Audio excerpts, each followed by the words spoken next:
अब्दुल कादिर जिलानी की सच्चाई। अब्दुल कादिर जिलानी 11वीं शताब्दी सी फारस में पैदा हुए एक प्रख्यात इस्लामी विद्वान थे। अब्दुल कादिर जिलानी की मां बेहद संस्कारी औरत थी। 18 साल की उम्र में उन्होंने अपनी मां से अपनी शिक्षा के लिए बगदाद जाने की अनुमति मांगी। बगदाद तब राजनीतिक, वाणिज्यिक और सांस्कृतिक गतिविधियों का केंद्र था और विश्व शिक्षा का केंद्र था। यह सुनकर उसकी मां बहुत खुश हुई और उसने अब्दुल कादिर के लिए 40 सोने के सिक्के रखे थे। जैसे यात्रा शुरू करने का वक्त आया, उसने सिक्कों को सुरक्षित रखने के लिए अब्दुल कादिर के कोट के अंदर अस्तर में सिलकर छुपा दिया। अपने बेटे को विदा करते वक्त मां ने बेटे को नसीहत दी, जब भी आप बोलें सच बोले। याद रखें कि पैगंबर मोहम्मद सल्लल्लाहु अलैहि वसल्लम ने कहा था, सच्चाई धार्मिकता की ओर जाती है और धार्मिकता स्वर्ग की ओर ले जाती है।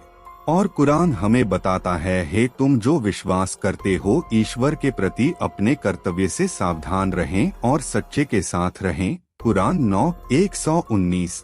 अब्दुल कादिर बगदाद के लिए एक कारवां के साथ रवाना हुए, लेकिन बगदाद के रास्ते में लुटेरों के एक दल ने कारवां पर हमला किया। जैसे ही ठग यात्रियों से सारा कीमती सामान निकालने लगे, लुटेरों में से एक ने अब्दुल कादिर के सामान की तलाशी शुरू कर दी, लेकिन उसे कुछ नहीं मिला। तो लुटेरे ने अब्दुल कादिर से पूछा, क्या तुम्हारे पास कुछ कीमती है? अब्दुल कादिर ने शांति से उत्तर दिया, हाँ। यह सुनते ही लुटेरे ने काफी तलाश की, लेकिन कुछ पता नहीं चला। डाकू अब्दुल कादिर को अपने सरदार के पास ले गया और कहा, यह लड़का कहता है कि उसके पास कीमती सामान है, लेकिन मुझे उस पर कुछ नहीं मिला। लुटेरों के नेता ने अब्दुल कादिर से पूछा, क्या आप कोई कीमती सामान छुपा रहे हैं? फिर अब्दुल कादिर ने उत्तर दिया, हाँ। लुटेरे ने पूछा, क्या छुपा रहे हो? अब्दुल कादिर ने उत्तर दिया, 40 सोने के सिक्के। आगे खोज करने पर डाकू को अब्दुल कादिर के कोट की परत में छिपे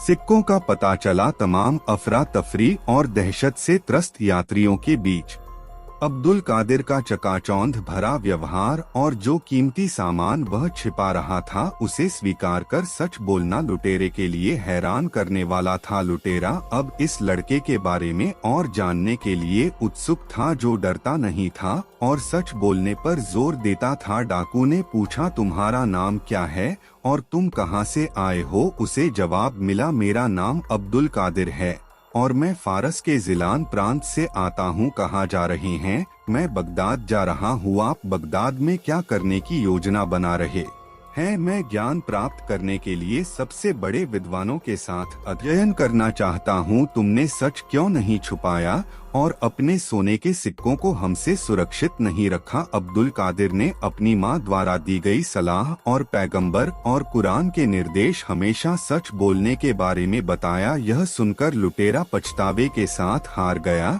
और अपने साथियों से कहा, यह छोटा लड़का निडर है और ईश्वर में अटूट विश्वास रखता है। इसमें हम जैसे लोगों के खिलाफ खड़े होने का साहस है। वास्तव में उसकी मां ने उसे बुद्धिमानी से सिखाया है और उसने मुसलमान होने का एक सच्चा उदाहरण है। शर्म से सिर थपथपाते हुए उसके चेहरे से आंसू छलकने लगे। उसने अब्दुल कादिर को गले लगाया और माफी मांगी। अब्दुल कादिर ने जवाब दिया, आपको केवल खुदा से प्रार्थना करने और क्षमा और मार्गदर्शन मांगने की जरूरत है। भगवान की इच्छा है कि आप अपने तरीकों में संशोधन करेंगे। यह सुनकर लुटेरों के नेता ने अपने लुटेरों से कहा कि वह सब कुछ लौटा दे जो यात्रियों से लिया गया था।